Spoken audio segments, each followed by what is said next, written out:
పండగలకే పెద్ద పండగ సంక్రాంతి. ఇది పంటల పండుగ, పెద్దల పండుగ, పశువుల పండుగ. బీడు నేలను పంటల సిరిగా మార్చిన అన్నదాతలకు తొలి పండుగ. తెలుగు రాష్ట్రాల్లోనే కాదు, దేశమంతటా సంక్రాంతి జరుపుకుంటారు.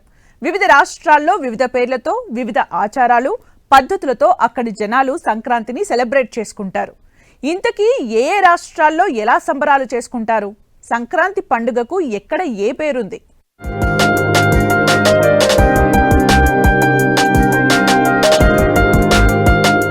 దేశవ్యాప్తంగా సంక్రాంతి సంబరాలు. ఏ రాష్ట్రంలో ఎలా, పద్ధతులేంటి? ఆ రాష్ట్రాల్లో పండుగ స్పెషల్స్ ఏంటి? అక్కడి ఆచారాలేంటి, సంప్రదాయాలేంటి? తెలుగు రాష్ట్రాల్లోనే కాదు, దేశవ్యాప్తంగా రకరకాల పేర్లతో ఈ పండుగ జరుపుకుంటారు. తమిళనాడులో సంక్రాంతి పండుగను 3 రోజులు జరుపుకుంటారు. ఇక్కడ సంక్రాంతిని పొంగల్ అంటారు. అక్కడి పల్లెటూళ్లలో సంక్రాంతి వేడుకలు అంబరాన్ని అంటుతాయి.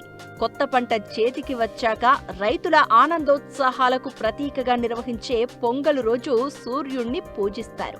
ఇలా జరుపుకునే 3 రోజుల పండుగలో మొదటి రోజును భోగి పొంగల్ అంటారు.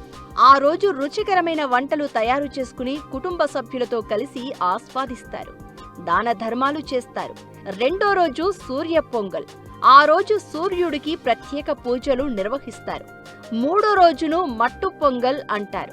ఈ రోజున పాడి పశువులను అలంకరించి పూజిస్తారు. పండుగ సందర్భంగా చెన్నైలోని కందస్వామి ఆలయం నుంచి మొదలయ్యే రథయాత్ర కన్నుల పండువగా ఉంటుంది.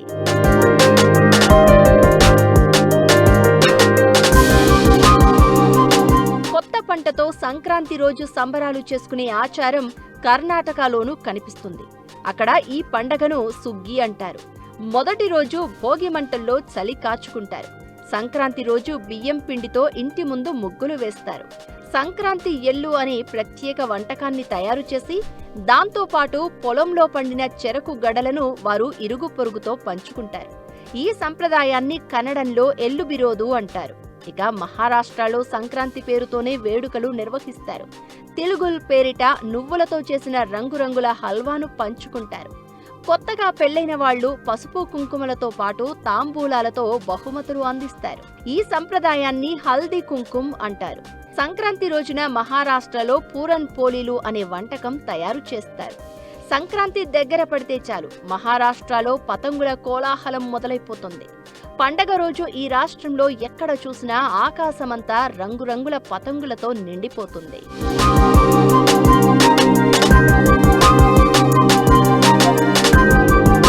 కేరళలో సంక్రాంతి రోజున మకర విళక్కు ఘనంగా నిర్వహిస్తారు. పండగ సందర్భంగా అక్కడ అవియల్ కూర ఫేమస్. మధ్యప్రదేశ్లో సంక్రాంతి పండగను సుఖరాత్ అంటారు. తెల్లవారుజామునే స్నానం ఆచరించి గోవులను పూజిస్తారు. రకరకాల మిఠాయిలు పంచుకోవడం సుఖరాత్ ప్రత్యేకత. సంక్రాంతి రోజున ఉత్తరప్రదేశ్, బీహార్, జార్ఖండ్ జనాలు తప్పకుండా వండుకునే ఈ వంటకం పేరు కిచిడి. ఈ పేరు మీదనే సంక్రాంతికి కిచిడి పర్వ్ అని అంటారు. ఉత్తరాయణ్ గా పిలిచే ఈ పండగ రోజున పతంగుల హడావుడి ఉత్తరప్రదేశ్లోనూ కనిపిస్తుంది. పశ్చిమ బెంగాల్లో సంక్రాంతిని పోష్ సంక్రాంతిగా చేసుకుంటారు. పంజాబ్, కశ్మీర్లో సంక్రాంతి పండుగను లోహ్రీ పండుగగా జరుపుతారు. పంజాబ్లో భోగి రోజున మంటల్లో చెరకు గడలు, స్వీట్స్, బియ్యం వేస్తారు. ఆ మంటల చుట్టూ భాంగ్రా డ్యాన్స్ చేస్తారు. కశ్మీర్లో పవన్ యజ్ఞాస్ పేరుతో భోగి మంటలు వేస్తారు. పంజాబ్లో మకర సంక్రాంతిని మాఘీ అని కూడా పిలుస్తారు.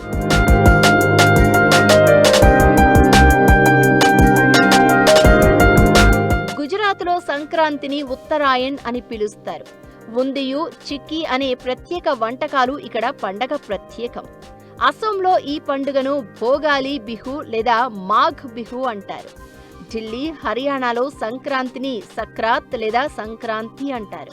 ఉత్తరాఖండ్లో గుగుటి పేరుతో పండుగ జరుపుకుంటారు. పిండి వంటలు చేసి పక్షులకు ఆహారంగా పెడతారు. హిమాచల్ ప్రదేశ్లో మాఘ సజ్జి పేరుతో జరుపుకుంటారు. చిక్కీలు, కిచిడి చేసుకుంటారు. మన దేశంలోనే కాదు, ప్రపంచవ్యాప్తంగా సంక్రాంతి వేడుకలు కనిపిస్తాయి. శ్రీలంక జనాలు ఉలావర్ తిరునాల్ పేరుతో పండుగను ఎంతో ఉత్సాహంగా నిర్వహిస్తారు. ఇక్కడి రైతులకు ఇది చాలా పెద్ద పండుగ. నేపాల్లో మాఘే సంక్రాంతి పేరుతో పండుగను జరుపుకుంటారు. ఇండోనేషియా, మలేషియా, సింగపూర్, మయన్మార్ దేశాల్లో ఉన్న తమిళులు, తెలుగు జనాలు స్థానికంగా ఉండే హిందూ ఆలయాల్లో సామూహికంగా సంక్రాంతి పండుగను వేడుకలా నిర్వహిస్తారు.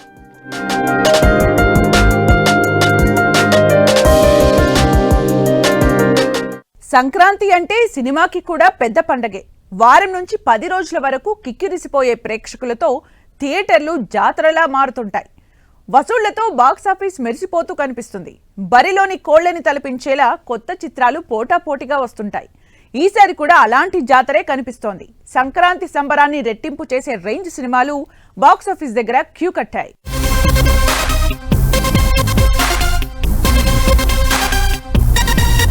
సంక్రాంతి సీజన్ అంటేనే సినిమాల పండగ. భోగి, సంక్రాంతి, కనుమ తర్వాత చాలా మందికి థియేటర్స్ లో పండగ స్టార్ట్ అవుతుంది. అసలు సంక్రాంతికి థియేటర్కి వెళ్లి సినిమాలు చూడడం అనేది ఒక ఆనవాయితీగా జరుగుతూ వస్తోంది. ఫ్యామిలీతోనో ఫ్రెండ్స్ తోనో సంక్రాంతికి కనీసం ఒక్క సినిమా అయినా చూడడం కామన్. చాలా మంది సినిమాలు చూడని వాళ్లు కూడా సంక్రాంతి సీజన్లో సినిమాలు చూసేస్తూ ఉంటారు. చాలా సినిమాలకు మామూలు రోజుల్లో కంటే సంక్రాంతి రోజుల్లో కలెక్షన్స్ ఎక్కువగా వస్తాయి. నెల రోజుల ముందు నుంచే సినిమా ఇండస్ట్రీలో వ్యాపారం ఊపందుకుంటుంది. 2026 సంక్రాంతి కూడా అదే జోష్తోనే మొదలైంది. ఈసారి సినిమాల సంఖ్య ఇంకా ఎక్కువ కావడంతో వ్యాపార పరంగా ఇది అతిపెద్ద సినీ సంక్రాంతి కావడం ఖాయం అనే చర్చ నడుస్తోంది. ఇప్పటికే విడుదలైన సినిమాల ప్రారంభ వసూళ్లు అంచనాలకి మించి అనిపిస్తూ ఉండడంతో ఈసారి సంక్రాంతి మరింత స్పెషల్ గా మారడం ఖాయం. ఎన్ని విడుదలైనా సరే సినిమాకి యావరేజ్ టాక్ వస్తే కలెక్షన్ల వర్షం కురుస్తూ ఉంటుంది. ప్రభాస్, ది రాజాసాబ్, చిరంజీవి హీరోగా వచ్చిన మనశంకర వరప్రసాద్ గారు మూవీస్ ఇప్పటికే ప్రేక్షకుల ముందుకొచ్చాయి. వరల్డ్ వైడ్ గా ప్రభాస్ మ్యానియాకి తగ్గట్టుగానే ఫస్ట్ డే 100 కోట్లకు పైగా వసూళ్లు వచ్చాయి. ఇక మనశంకర వరప్రసాద్ గారితో బాస్ ఈజ్ బ్యాక్ అనిపించారు మెగాస్టార్. థియేటర్లన్నీ హౌస్ఫుల్స్ తో కళకళలాడుతున్నాయి. ఇకటు రవితేజ హీరోగా వచ్చిన భర్త మహాశయులకు విజ్ఞప్తి కూడా ఫ్యామిలీ ఆడియన్స్ కి అట్రాక్ట్ చేస్తోంది. వీటితో పాటు నవీన్ పొలిశెట్టి అనగనగా ఒకరాజు, శర్వానంద్ నారీ నారీ, నడుమ మురారి చిత్రాలు కూడా పక్కా ఫ్యామిలీ ఎంటర్టైనర్లు. వినోదానికి గ్యారెంటీ అన్నట్లుగా అన్ని సినిమాలు కనిపిస్తున్నాయి. దీంతో సంక్రాంతి నెక్స్ట్ డే నుంచి థియేటర్ల దగ్గర అసలు పండగ స్టార్ట్ అవ్వడం ఖాయం. సంక్రాంతి అంటే రంగవల్లులు, పిండి వంటలు, కోడి పందాలు, పతంగులే కాదు కొత్త సినిమాలు కూడా. ఇది సగటు తెలుగోడి ట్రెడిషన్.